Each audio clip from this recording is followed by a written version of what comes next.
એક હતો વાણિયો. વાણિયાને 6-7 વર્ષનો એક છોકરો. છોકરો બહુ કાલો ને પડપૂછિયો હતો. રોજ તે બાપની સાથે દુકાને જાય અને બાપને કાનીનું કાની પૂછ્યા જ કરે.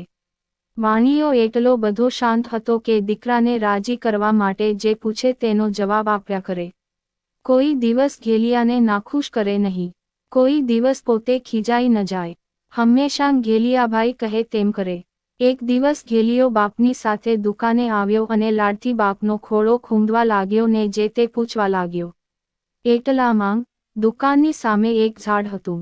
તેના પર એક કાગડો આવીને બેઠો ને કો કો કરવા લાગ્યો. ઘેલિયાએ કાગડાને જોયો એટલે તેની તરફ આંગળી કરીને બાપને કહ્યું, બાપા કાગડો. બાપા કહે, હા ભાઈ કાગડો.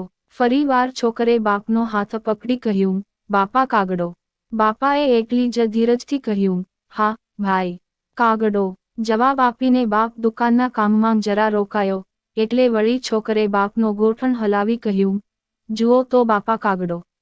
બાપે ધંધામાંથી ધ્યાન કાઢી ઘણી શાંતિથી કહ્યું, હા બેટા કાગડો. છોકરાને આટલાથી સંતોષ થયો નહીં. બાપ પાછો પોતાના કામમાં રોકાયો ત્યાં તેની પાઘડી ખેંચી વળી બોલ્યો, બાપા કાગડો.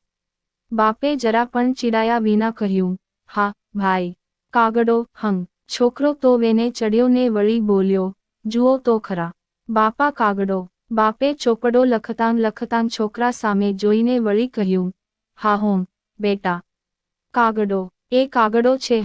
થોડી વાર સુધી છોકરો કાગડા સામે જોઈ રહ્યો અને વળી ઘૂરી આવી હોય તેમ બાપનો ખભો જોરથી હલાવીને બોલ્યો, બાપા કાગડો. બાપે જરા પણ ગુસ્સે થયા વિના કહ્યું, હા ભાઈ કાગડો. આ રીતે છોકરો તો વારે વારે બાપને બાપા કાગડો બાપા કાગડો એમ ચીંધતો ગયો ને બાપ હા ભાઈ કાગડો હા ભાઈ કાગડો એમ બોલતો જ રહ્યો. છેવટે છોકરો થાક્યો અને બાપા કાગડો બોલતો બંધ પડ્યો. બાપ વાણિયો હતો, શાણો હતો. છોકરો જેમ જેમ બાપા કાગડો બોલતો ગયો તેમ તેમ તે પોતાના ચોપડામાં બાપા કાગડો હા ભાઈ કાગડો એક પ્રમાણે લખતો ગયો. છોકરો થાકી ગયો ત્યારે બાપે ગણી જોયું તો બરાબર 100 વાર બાપા કાગડો હા ભાઈ કાગડો લખાયેલું હતું. ભવિષ્યમાં કોઈ દિવસ આ ચોપડો કામ આવશે એમ ધારી ડાહ્યા વાણિયાએ ચોપડાને સાચવીને જૂના દફતરોમાં મુકાવ્યો. આ વાતને ઘણા વર્ષો વીતી ગયા. વાણિયો છેક ઘરડો થઈ ગયો હતો ને પેલો ઘેલિયો 30 વર્ષનો જુવાન થઈ ગયો હતો. ઘેલિયો તો હવે મોટો શેઠ બની રહ્યો હતો અને વેપાર ધમધોકાર ચાલતો હતો. ઘેલિયો સઘળે ઘેલાશા થઈ પડ્યો હતો ને તેનું બધે બહુ માન હતું. પરંતુ ઘરડો વાણિયો દુઃખી હતો. ઘેલાશા તેને બહુ દુઃખ આપતો હતો.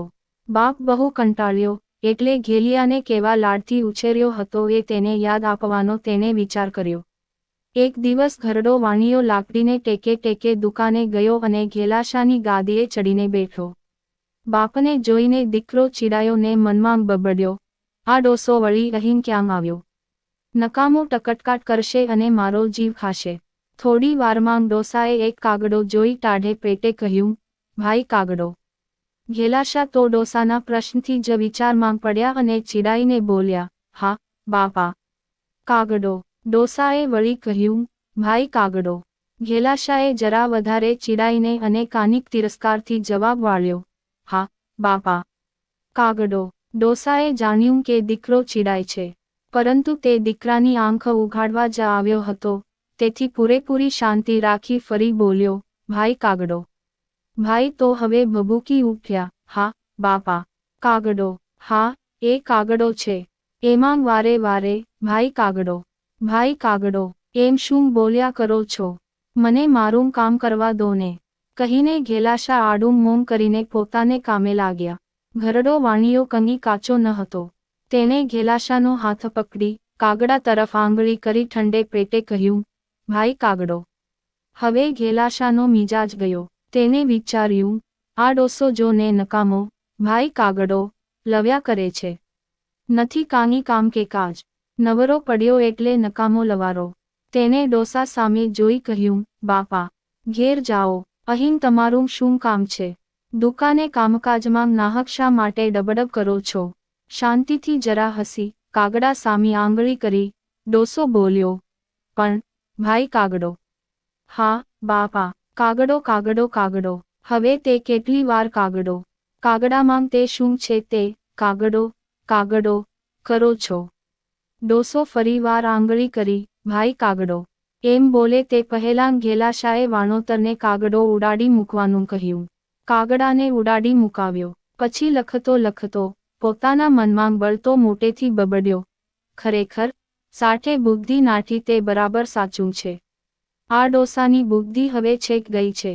ડોસાની આંખે આંસુ આવ્યાં. તેણે જૂના વાણોતરને બોલાવીને પેલો જૂનો ચોપડો કઢાવી ઘેલાશાના હાથમાં, બાપા કાગડો.